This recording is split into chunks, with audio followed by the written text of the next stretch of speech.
Garner versus Murray का case था। ये केस बहुत इंपॉर्टेंट है, इससे कुछ ना कुछ क्वेश्चन जरूर पूछ देता है, ठीक है। तो ध्यान रखना, गार्नर वर्सेस मुर्रे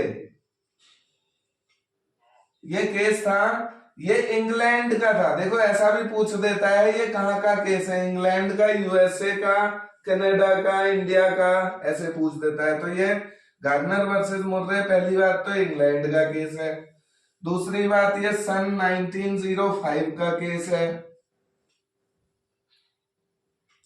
तीसरी बात ये पूछता है, ये क्वेश्चन मैंने देखा भी है, पता है क्या पूछता है कि इंसॉल्वेंसी से रिलेटेड है ये, ठीक है। गार्नर वर्सेस मुर्रे का केस ना इंसॉल्वेंसी से रिलेटेड है, पर क्या ये इंसॉल्वेंसी ऑफ फर्म है, इंसॉल्वेंसी ऑफ कंपनी है, insolvency of joint stock company है जिसका ये केस है गार्नर वर्सेस मुर्रे, ये बात भी पता होनी चाहिए। ये एक पार्टनरशिप फर्म की इंसॉल्वेंसी है, पार्टनरशिप फर्म की इंसॉल्वेंसी है ये, इंसॉल्वेंसी। आई बात समझ में। फिर इससे और क्या बात पता होनी चाहिए, इसमें पार्टनर कितने थे, 3 पार्टनर थे, 3 पार्टनर्स थे, 3। कौन कौन से, एक तो था गार्नर, दूसरा था मुर्रे,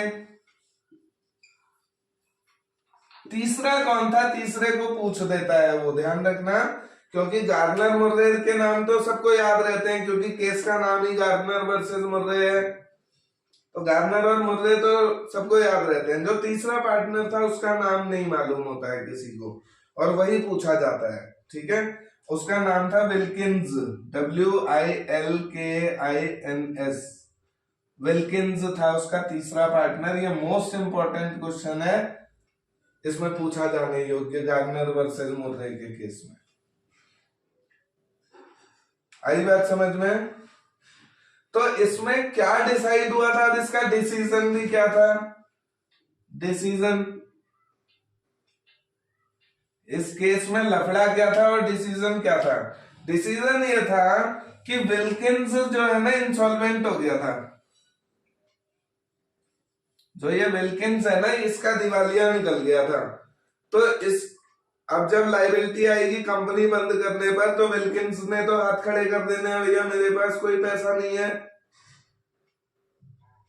तो डेप्ट अब सारा का सारा ना इन दोनों के सिर चढ़ जाएगा, यानी ये अपना तो भार देंगे ही देंगे, विल्किंस वाला भी ये चुकाएंगे ना दोनों मिलके। तो बात हुई, लफड़ा हुआ कि भाई गार्नर की कैपिटल बहुत लगी हुई थी, मुर्रे की कैपिटल कम थी, शेयर इनका कुछ और ही था, है ना। तो लफड़ा ये हुआ कि ये कहने लगा भाई तू ज्यादा देगा, ये कहने लगा तू ज्यादा देगा। तो इसका डिसीजन हुआ कि जब दूसरे इंसॉल्वेंट जो हो जाता है ना तीसरा पार्टनर, तो जो 2 पार्टनरों पे लायबिलिटी आती है वो प्रॉफिट शेयर में नहीं बटेगी, वो लायबिलिटी कैपिटल रेशियो में बटेगी।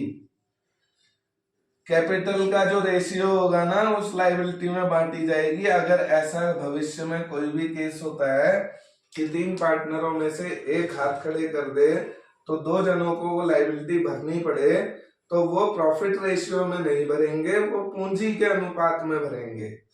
बात आई समझ में। ये इस केस का डिसीजन था।